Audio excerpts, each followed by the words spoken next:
What's up, guys? Good evening. It's Lethal Air. I want to talk. I just want to sit here and give you a piece of my mind in a good way.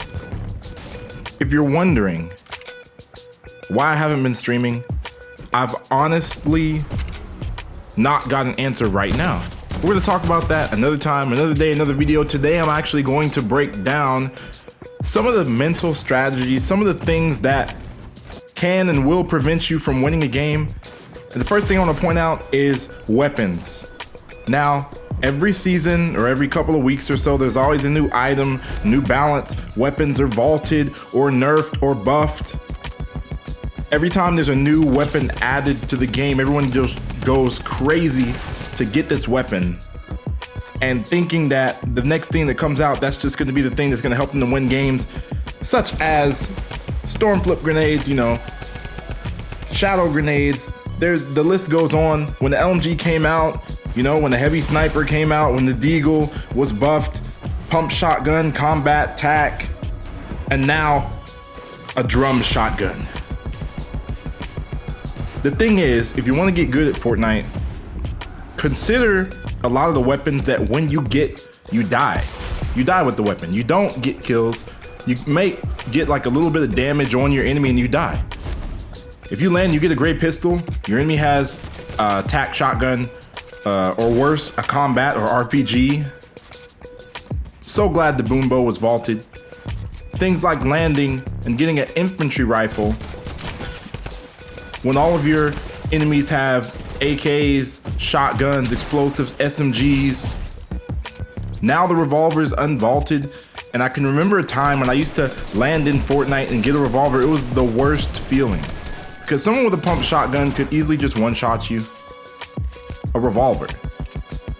They've actually come out with a better revolver, and I like that one, but still, it's not a good weapon to land and get. So what am I getting at? What's my point? My point is this. Pick a weapon, or pick a set of weapons, really, one weapon at a time though.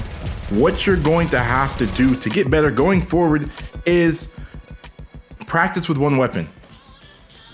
Like a gray pistol, an AK, an AR, a tac shotgun. Practice with that weapon. And here in the future, in the coming days, weeks, however long, I'm going to make a creative course. And in this creative course, it will be multiplayer. Hopefully, it'll be a course that you can practice with this one weapon. So yes, there's Kovacs. When I was actually on PS4, what I would do is go into Black Ops 3 and just practice my aim with the bots. And it's more about your mental strategy and how you position yourself to shoot. More so that than the actual game mechanics. So I would go into Call of Duty, and my friends would argue with me or laugh and be like, oh, Call of Duty is not the same as Fortnite. And honestly, it doesn't even matter. You're using the same brain to play Fortnite that you're using to play Call of Duty. You're using the same hand on the same controller. So if anybody thinks that your skill in other games doesn't matter, okay, let's just take that thought process, pour gasoline on it, burn it, and throw it in the trash can, okay? Preferably a metal one, like the dumpsters, like your ones you see in the alleys with bums, like burning stuff and warming their hands, whatever. Listen, don't think like that. If you play Overwatch, if you play Rainbow Six Siege, if you play Tom Clancy's The Division, if you play Battlefield, there's plenty of games that are shooters, whether they're first-person shooters or third-person shooters. And if you play these games, you are gaining mental XP. The next time you get into an engagement, it's not always about the game mechanics. You have to think about thinking. Metacognition, big word for some of you kids. But if you've never heard of this word, look it up. M-E-T-A and then cognition. I'm not going to spell that. I'm actually going to put it on screen. There you go. Metacognition. Thinking about thinking. When you're in multiplayer competitive games, team deathmatch, battle royale, whatever, free for all, solos, duo squads, you're going to have to think about how other people are thinking. That is metacognition. If you throw a grenade, you got to think. If you throw it behind the enemy, there's a good chance they may turn around to see where it's coming from. If they didn't see it go over their head, stuff like that. it gets really nitty gritty into detail, but think about what makes other players panic. What makes you panic? Are you scared when you hear someone sniping at you? If someone snipes at you and they almost hit you, are you gonna stand there looking, or are you gonna cover up? So mental strategy, what scares other players, what causes other players to feel confident, what kills confidence in other players, what causes you to be confident, and what kills your confidence. These are the mental sort of strategies that I'm gonna break down to you.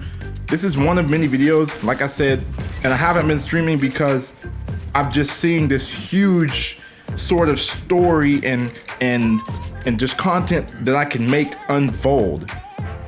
The game's not even open. I'm actually just recording with Streamlabs. My mic, my headset on, that's it.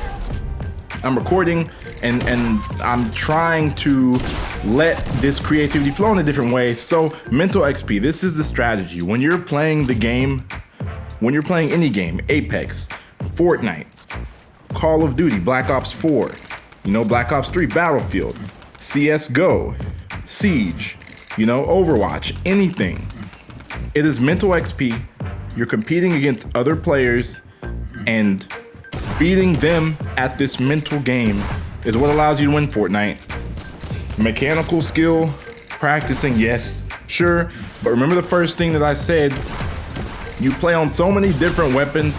RNG really kills your ability to have one loadout. In Call of Duty, the reason why people get so good with certain guns is because sometimes they just go games and games and games in a row with the same weapon. But in Fortnite, and in a lot of battle royales, unless you're consistently just outliving a lot of people in the game, you're not gonna get a lot of practice on various different weapons just by playing the game. The only way that you're gonna get practice on every weapon, especially if you die in the early game a lot, the only way you're gonna get practice if you go in creative, which brings me to this. I have a creative map and it has a bunch of common weapons, the weapons that I don't really think are the best in the loot pool, but they're decent enough to get kills.